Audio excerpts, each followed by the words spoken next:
Hello again there folks, welcome to another playthrough video. This is the second part of my playthrough of Ker Nethalas into the Midnight Throne. If you haven't seen part 1, there'll be a link up in the corner of the screen right about now and a link in the description down below.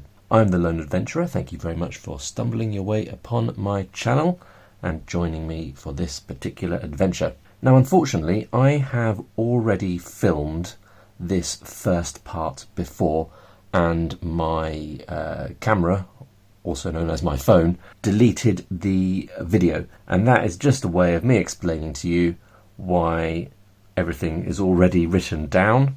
So I'm just going to go through the remaining parts of the character creation. I'll show you what I have done and then we will get into the first room of our domain that we're going into.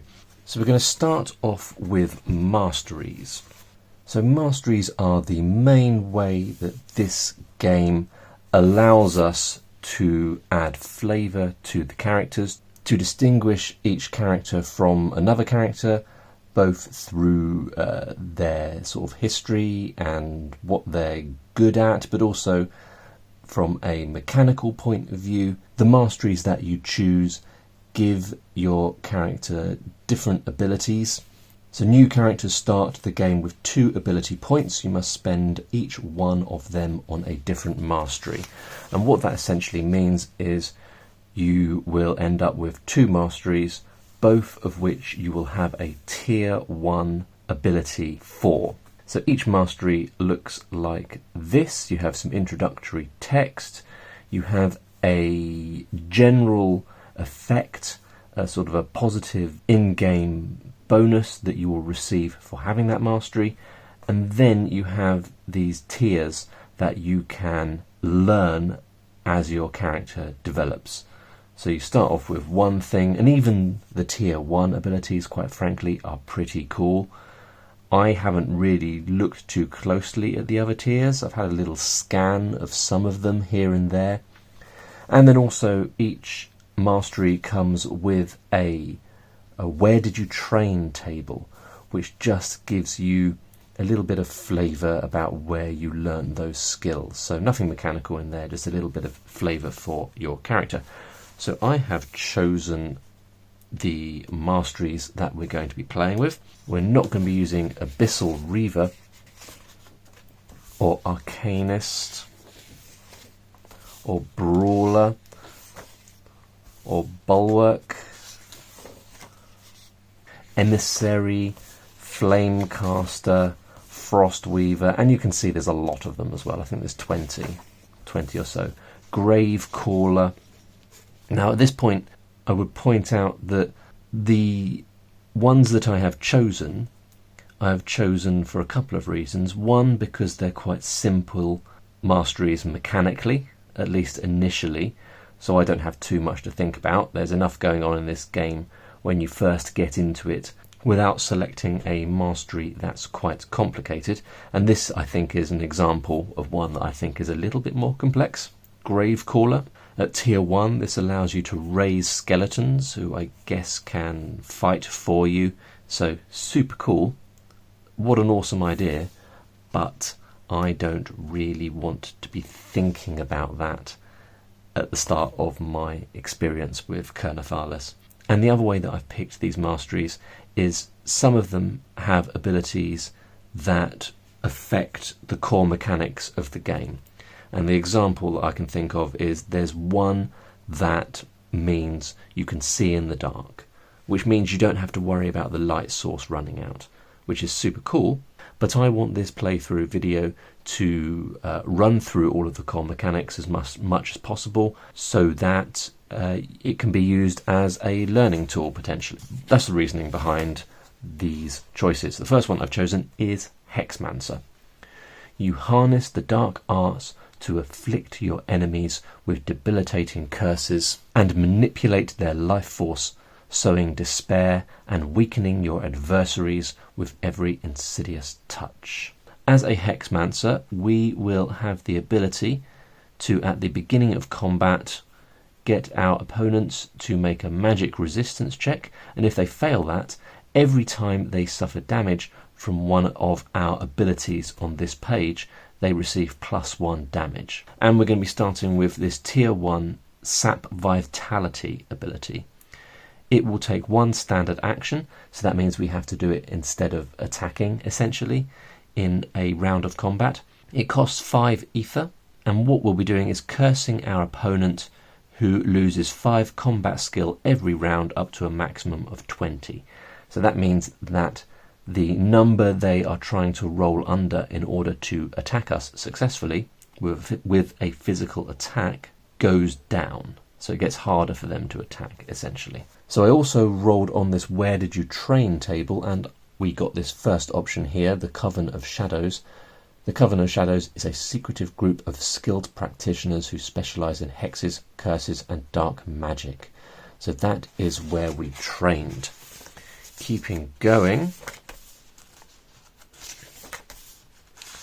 past a whole bunch of other cool masteries, which you can discover for yourself if you intend on playing this game. And the other mastery we're going for is Tracker. And at the tier 1 level at least, and possibly all of them, I'm not sure, I haven't looked too closely. At a tier 1 level, there's nothing in here that affects combat. So this is a mastery that gives us advantages outside of combat, which appealed to me because I don't want to think about other stuff right now during combat. As a tracker, you are a master of stealth, survival and trap detection, using your keen senses and knowledge of the wilderness to navigate treacherous terrains of the necropolis and hunt down elusive targets. So we will have advantage on all scavenge and perception checks. That is super cool. So that is one effect on combat, because perception is the skill we use to work out who starts the combat in the initiative role, and scavenging allows you to collect cool stuff and supplies that you use to craft things and stuff like that. Very, very handy. That appealed to me. So the tier 1 ability that we'll start with is Edible Fungi. It's passive, so we don't have to do any rolling. Each time we make a successful scavenge check, we find 1 additional cooking ingredients. Very handy. I forgot to roll on the where did you train table, so we'll do that now. We rolled a 1 again. Where did we train? The Shadow Stalkers. The Shadow Stalkers are a clandestine group of skilled trackers and trap setters who specialise in avoiding enemies and navigating dangerous terrain. They are experts in stealth, camouflage and wilderness survival. Thanks to their training, Shadow Stalkers excel at evading detection, gaining the upper hand in engagements and remaining unseen as they navigate through hostile territories. Right, just made a little note of that. So that is our masteries all done and dusted. What else do we need to do? Well, once you get past your masteries, what you need to do, and I don't think this is necessarily entirely clear, but I found it in the end. If you turn to the back of the book, you find this Stepping into Darkness section. Now, this is a sort of beginner level dungeon that you can optionally play as your first game. The dungeon is pre-generated, and we've got this nice isometric illustration for that there. There's a few key locations that you can visit, and a table of simpler combat encounters that you can have. Now, I elected to just jump into the main game, being a glutton for punishment, and if you turn right to the back of this section, on page 226, just before the index, you'll find the final setup details. If this is not your first attempt at exploring Ker Nethalas, or you simply want to make a new character but don't feel like running through this starting domain, you can start the game by jumping straight into the standard exploration. New characters that start this way commence the game with the following. So you get a weapon of your choosing, a random armour from the random armour table, 1 torch, D10 cooking supplies, D10 plus 5 crafting supplies, and 20 coin. The coin I have made a note of in this wealth section. The supplies I ended up with was 18 crafting supplies and 4 cooking supplies. And let's have a quick look at the weapon table, and I'll show you what I chose there. So here is the table of weapons. I was looking for a bladed weapon, since bladed weapons is my strongest skill. And I ended up going for a longsword, which is a slashing weapon. Slashing weapons do +1 damage if there is no armour on the part of the enemy's body that you have hit. No speed bonus. Speed bonus is good, but this one does not have one, and actually that's one less thing to think about, so that's alright. You can also use a longsword for parrying, which gives you an advantage, well not advantage, sorry, it gives you +10 on defense rolls. It is versatile as well, which I think is related to two-handed weaponry. But whatever it is, it's something that doesn't affect the gameplay, at least for us initially, so I haven't written down a note for that. So that's weapons. Then we've got the random armour table. Here we go. This random armour table here is a D20 roll, and we rolled up vambraces, which I believe is armour for your arms. So then we turned to the vambraces table of the armour section, and my assumption is that you have to start with the light version, rather than saying, oh, I'm going to get the most awesome armour. It doesn't explicitly say that, but that seems like the logical choice to me. So we ended up with light vambraces on our arms, which gives us 1 point of protection, a D6 for integrity rolls, we'll get into that later, and also has a -5 effect on manoeuvrability. So that's it. That is the character created. And the last thing to do before we actually get cracking on this exploration, on this delve, is to find out who our overseer is in this domain. So I have made a small cheat sheet to help me as I explore Ker Nethalas. There's quite a few different things you need to remember, so I've been gradually expanding this and building on it, and I think I've got it to the point now where most of the key actions you need to take as you're moving around are included there. And so we'll be entering a new area, and the first thing you need to do is roll for Overseer and Overseer Influence. I'm not sure where those things are. 165 for Overseers. Might just add a little page note here. Go. Every domain of Ker Nethalas is ruled by a powerful monstrosity called an Overseer. These creatures have carved their own small kingdoms in the necropolis, spreading their influence all over it. An influence so strong that it changes the other inhabitants of their domain. While the smartest thing would be to avoid confronting them altogether, killing them has a number of advantages. For starters, their influence over the rest of the creatures in the domain would disappear, making them significantly less powerful. Overseers are also great sources of magical items and experience points, so even though the risk is considerable, so are the potential rewards. Right, so we need to determine who the Overseer is. This is a D10 roll. There's 10 Overseers in the book. 7 gives us Veil Shifter. Now, we're not going to worry too much about who the Veil Shifter is at this stage. Let's have a look at the picture and just see what the Veil Shifter looks like. Where is it? Do you know what? Since we're here, let's at least read about the Veil Shifter. Veil Shifter, the illusory Archon, is an enigma of shifting realities that commands illusions and weaves intricate webs of deceit. Its form is ever-changing, a kaleidoscope of images that confound the senses, and its mastery over illusory arts casts doubt upon the very fabric of truth. With ethereal gestures, it unleashes bursts of dazzling light that blind and disorientate, while its manipulation of reality can transform the battlefield into a surreal dreamscape. Veilshift's arcane power extends to summoning ephemeral doppelgangers that mimic its abilities, creating a labyrinthine challenge for adventurers as they attempt to decipher the real from the unreal. Sounds tricky, but we'll get into the abilities and all that if we get as far as thinking we might try and face it. Aha, here we go. And this is the Overseer influence table. So we also have a random effect the Overseer has on its domain. 3 gives us, frenzied. This is what I had last time.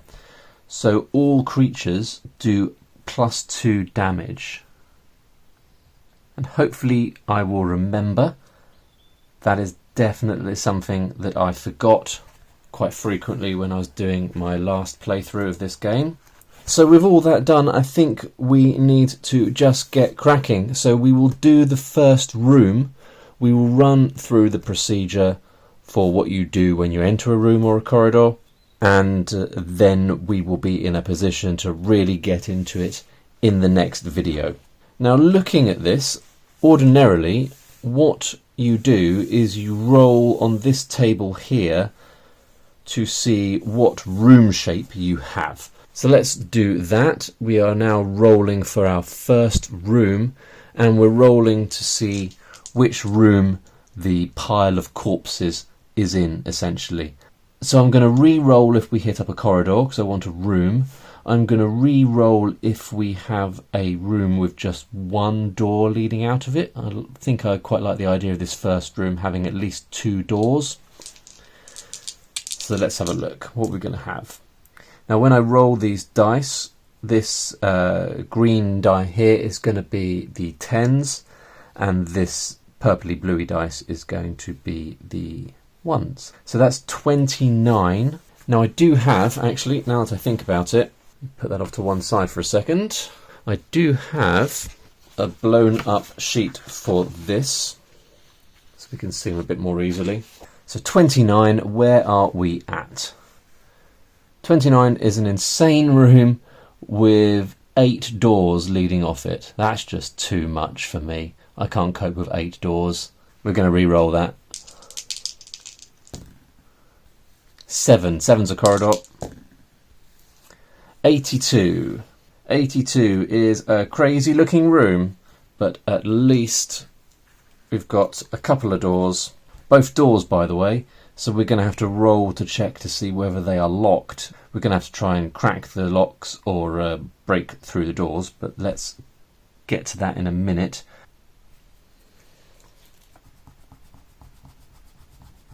Turns out this paper does not like to have the friction rubbing happen on it. It's gone super bobbly immediately. I might change to some other paper before the next video. I just suddenly decided that I didn't want the room to be quite as big as I was drawing it. Like I said, it doesn't really matter too much. I have got a sheet here with some squares on, but I'm not going to use them as anything more than a sort of a guide. So as I said, I'm going to keep track of what we're up to. So I've labelled that as room number 1, and on our domain sheet I might write up at the top that this is domain 1, and I think I'll repeat the Overseer as well. So this is the domain of the Veil Shifter. Yeah, so I'm going to just note down what occurs in every single room. I like to keep a record like that. So this is room number 1. Now we have rolled for the room. You can also roll for an optional description. Now the description is something that is just there to add flavour and interest to the room that you have found yourself in. So I'm not going to do that on this first one, simply because we know what this room looks like. It's dark, it's damp, it's got a huge pile of corpses. So if it is a room, we need to reduce our light source by 1. I might use a pencil for that one. I think it's still going to be fairly visible. We need to roll for combat encounter. So for a combat counter, we roll a d20. A 10 plus in a room means we encounter an enemy of some kind. If it's a corridor, it's got to be on a 15 plus. So let's see if we've got a combat encounter immediately. 10. Yes, we do. We have a combat encounter straight away in the first room. That might be good, it might be bad. I wasn't really anticipating getting into a combat encounter in this first video, but what can you do? We have come across a creature. Let's find out what it is going to be. Now, we have got 3 tables to work out combat encounters. These are just taken from the book. We have a d6 table. On a 1 to a 3, that d6 roll directs you to combat encounters table A, and a 4 to a 6 directs you to combat encounters table B. So we need to roll a d20 and a d6. So the 6 means we are looking at table B, the 3 gives us a nether fiend. Right, here we go. The nether fiend. Now what I've done, because you have to refer to the monster's stats quite a bit as you're playing, I found it quite tricky having the book open during combat, so I've made these little cards, one for each of the creatures. And I've also got another cheat sheet that I made here that details the combat process. So all of this is detailed in the book, but it's a little bit spread out. Here we go. The nether fiend, standing barely a metre tall on cloven hooves, its sinewy obsidian black body seems to flicker with a sinister ethereal glow. Horns curve menacingly from its skull, and its eyes burn with a crimson fire, reflecting its insatiable thirst for chaos and suffering. Sharp, jagged wings sprout from its back, carrying the creature effortlessly through the shadows, allowing it to strike swiftly and vanish into the darkness. Despite being considered only lesser demons, nether fiend are formidable opponents, wielding infernal powers capable of conjuring eldritch flames and weaving tendrils of corrupted magic to ensnare their prey. So we've got to fight this thing, which sounds, frankly, quite terrifying.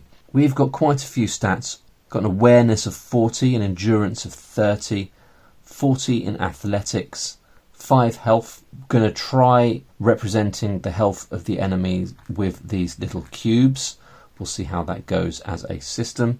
Then we've got a hit location. So there's various tables for hit locations. This is a winged biped, so that's a particular table we have to roll on. And we've got a weakness here, which is the head. And if we hit the head, that's a good thing. Has got some armour, level 1 on the head. Combat skill of 30, magic resistance of 60, roll on the spoils table when we defeat it. A trait of frightening. And then we've got some level adaptions if we are at a higher level, which we're not. And down here we've got the 3 actions that we'll get into when it actually attacks us. I think the only thing we need to just check is frightening. Find out what that means. I think it means we have to pass some kind of check or lose sanity. So frightening, a frightening creature requires a successful resolve check at the start of each of your turns for as long as the creature remains alive or in your room. Failure causes the loss of 1 sanity. Only 1 check per round is necessary, regardless of how many frightening creatures there are. Right, we need to remember that. And what is my... Was that resolve? Was that a resolve check? My resolve is awful. No, it's not. It's not too bad. I've got a resolve of 30. Could be worse, but that does mean I'm going to lose some sanity, I would think. So first thing, we've seen this terrifying creature. We need to make a resolve check to see whether it's going to send us a little bit insane. I think that it might.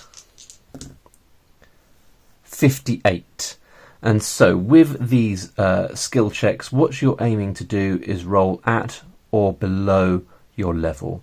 So my resolve level is 30. I've rolled 58, which is a fail, which means that straight away we are losing some sanity. So we're going from 12 down to 11. So now we need to get into combat proper. First thing we need to do is check for initiative to see who's going first. And this is a perception roll on the part of Antonio versus a awareness roll on the part of the nether fiend. Antonio has got a perception of 50, which is pretty decent, and the nether fiend has got an awareness of 40. So fairly equally matched there. We will start with Antonio. Antonio's rolled 27. That's pretty good. That's pretty low. So if the nether fiend rolls less than 27, they gain the initiative. 64, which is a solid fail, which means we've got the initiative.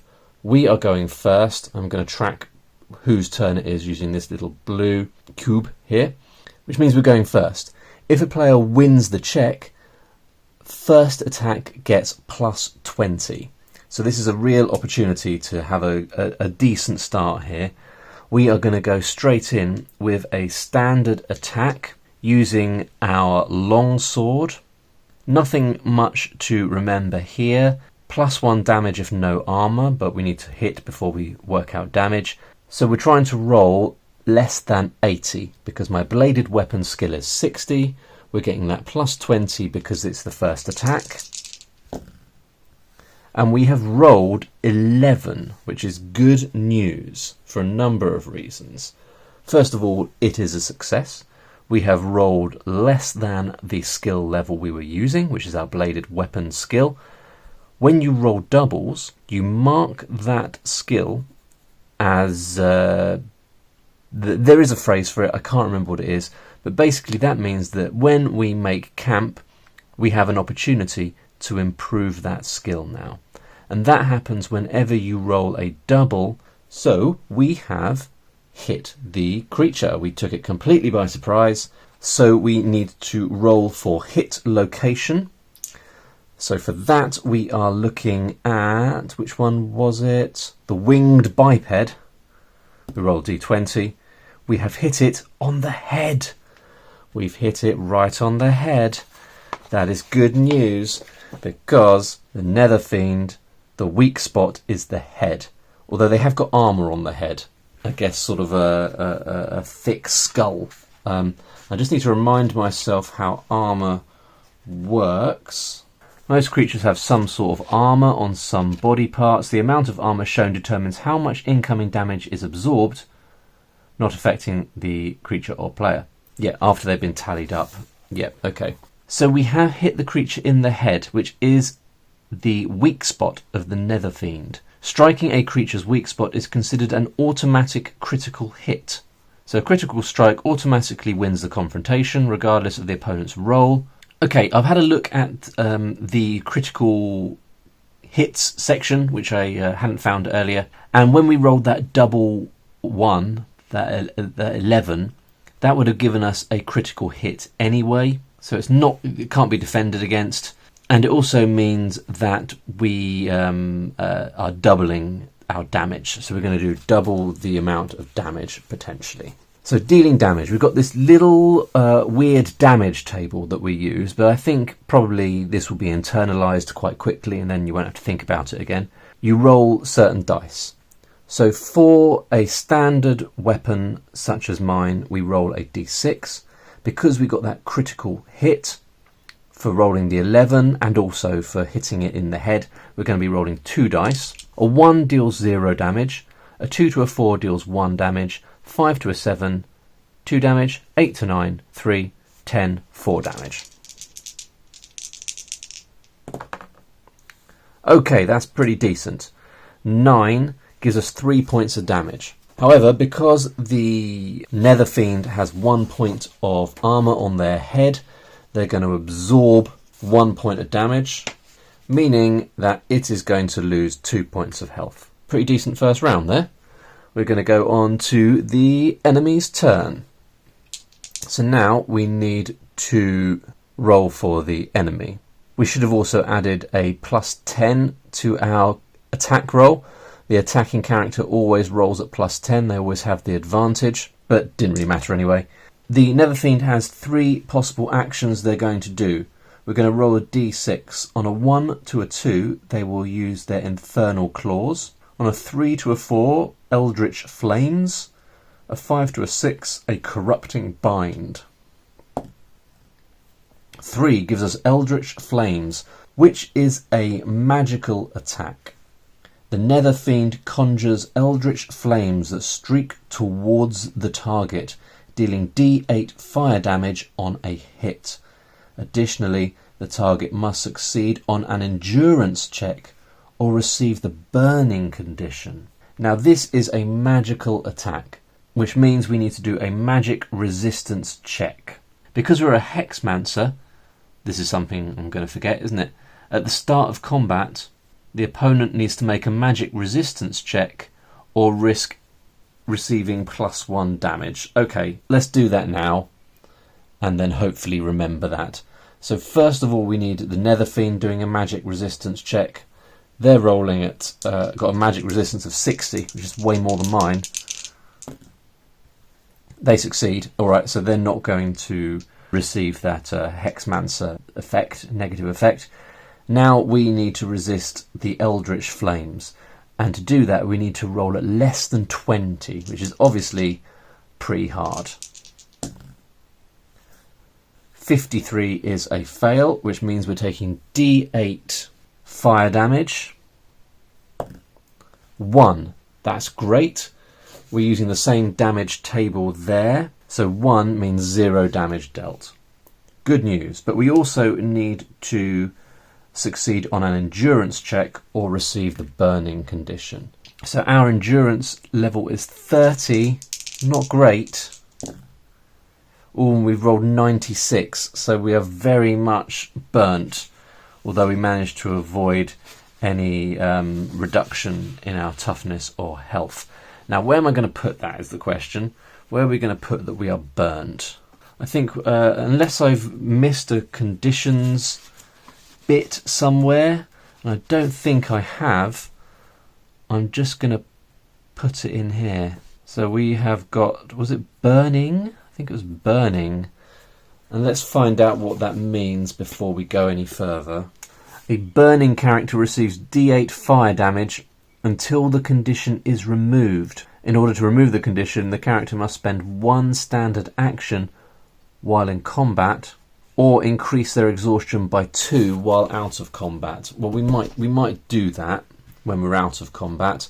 I guess we need to take D8 damage immediately. 1, that's very lucky. Again, that's no damage. So we need to remember to remove that condition by increasing our exhaustion when we are out of this combat, because I'm not sacrificing one of my main actions, which we're getting back to now. So we're going to attack again with the with our sword, our long sword, which is a bladed weapon. Our bladed weapon skill is 60. Attacking character always rolls at +10. 47 is a success. The Nether Fiend has an opportunity to try and defend. For that, they have to roll. It has to roll under its combat skill, which is 30, and has rolled 87, which is a solid loss there. That's good. So we are doing D6 damage. Are we doing any extra damage? Oh, we need to check where on the creature we are hitting. So whereabouts are we hitting? 8 gives us the right wing. We are doing +1 damage because our weapon is slashing. So here we go. 5, 6, that's good. 6 gives us 2 points of damage, taking the creature down to 1. Fantastic. Back onto the enemy. The enemy is using the Infernal Claw attack. The Nether Fiend slashes at a target with its sharp obsidian claws. It makes a melee attack, dealing D6 damage on a hit. Additionally, the target must succeed on a magic resistance check or be affected by the Nether Fiend's Infernal Mark for D4 rounds. That means the attacks deal an additional D4 fire damage to you. Right. Okay, so they are doing a standard attack, which means that they are rolling their combat skill at advantage. They need to roll less than 40, or solidly less than 40. They've rolled 6. Okay, so I can still roll my defense because I might get to do a defensive maneuver. Chances are I'm not going to roll less than 6, but if I roll less than my bladed weapon skill, then I get to do a cool defensive thing. Because I'm using my long sword to try and block the attack, to parry the attack. Remember that parrying gives me a plus 10 on my defense, so we're trying to roll less than 70. 93, that's pretty rubbish, isn't it? Damn. Okay, so d6 slashing damage. 3, that's doing 1 point of damage. I guess I need to roll on the hit location to see where they're getting me.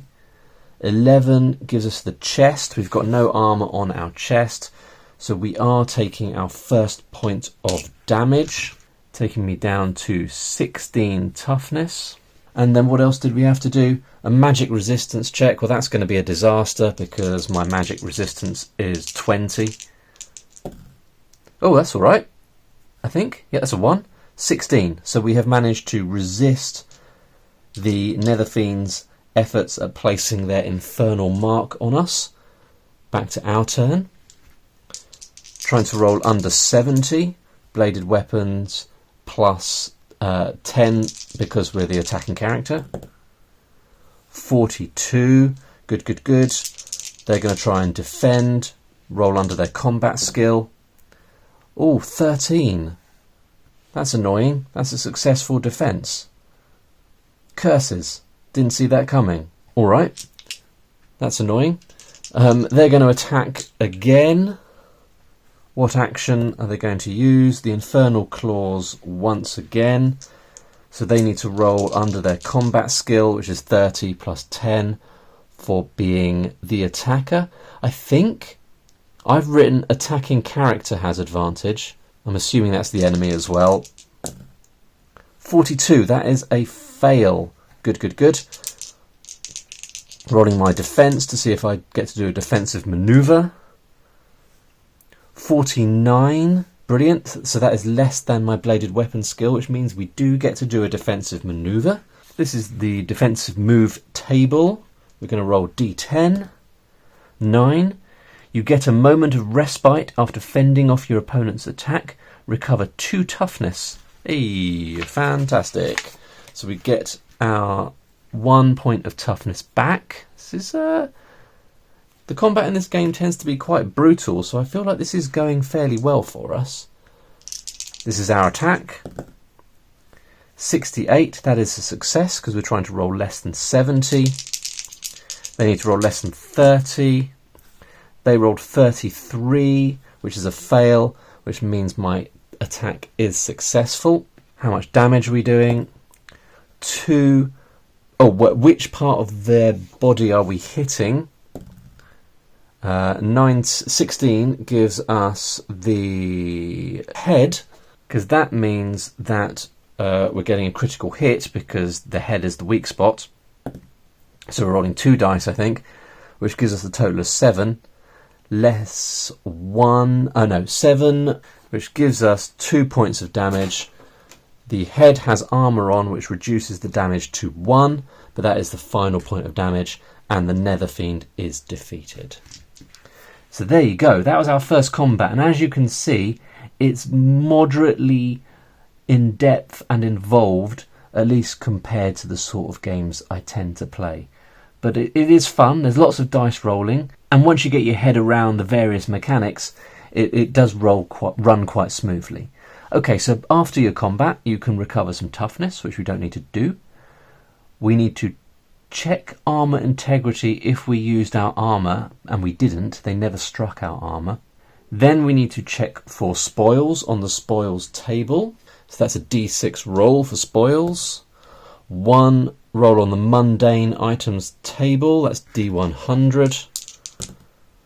61 gives us a lamp. I'm sure that's very useful. So we can write lamp in our gear, I think, because I think you have to sort of acquire a backpack. I'll double check that, but I'll put the lamp in the gear for now. And then I'm pretty sure we also gain some XP for killing a creature. So each time you defeat a combat encounter, plus 50 XP. So really, I need to add that to my little chart here. There we go. And this is actually post-successful combat. So we can add 50 XP up here. So if we go back to our little room chart that I've got here, we don't need to do an event because we had a combat encounter, but we do need to do a scavenging check. We need to check to see whether we find anything in the room once we have a little route around post-combat. So we need to pass a scavenging check. If you remember, I have advantage on scavenging, which means we get to dictate which way round the dice go. So we'll do it that way round, obviously. No, sorry, that way round, which will be the way round we did it anyway, to give us 14. My scavenging score is 30, so that is a success. Brilliant. Remember, because I'm a tracker, after successful scavenge, we get +1 cooking ingredients. So we will pop that on our table here. And then we get to roll for the actual scavenge as well. So that's D20. 1. You uncover some grisly remains. Make a successful resolve check or lose 1 sanity. What a brilliant way to end the video. Okay. So a resolve check. Our resolve is 30. 44 is a fail, which means we have lost a sanity, so we've gone down to 10 sanity. Now we rolled 44 for that, and I said earlier that you only get to improve the skill if you roll doubles and less than your skill, but I don't think that's the case. I think because we made a resolve check and we rolled a double, it means we will have an opportunity. I can't quite remember when, but we will have an opportunity to improve that skill. That might be wrong. I will double check that. Now, we forgot a couple of things here when we first entered the room. We should have done a couple of rolls. So that's going to be the final thing that we do, the final thing that we do, so that we have done everything we need to in this room and we can move on to the next one. Now, the first thing we need to do is rolling the tension die. Now, our tension die is currently a D8. And the way this works is you roll the current dice level. If you roll a 1 or a 2, next time you go down to the next level down. So if we rolled a 1 or a 2 on our D8, we would go to a D6. Then the next tension roll we do, if we rolled a 1 or a 2, we'd go down to a D4. And then on that one, if we rolled a 1 or a 2, something rubbish would happen. And then you reset. And it's a similar situation with the lair roll that we're going to do. We start on a D12. If we roll a 1 or a 2, we go down to a D10, and then down to a D8, down to a D6, D4, and then if we roll a 1 or a 2, we find the lair of the overseer. But we're going to start with the tension die. And we roll a 6, that means we're safe. It's going to remain on a D8. And then on the lair die, we're starting on D12. And that's a 5, which means we're not going to progress down on that one either. But we will talk about that perhaps a little bit more in a future video. But I think that's it for now, folks. I hope you enjoyed that. I suspect there were things I forgot. I suspect there were things that I got incorrect. So feel free to start up a conversation below this video, and we can make adjustments as we move towards continuing this series, which I see going on for a few videos yet. Hope you enjoyed it. If you made it this far, thank you very much for watching, and I'll see you in the next one. Bye for now.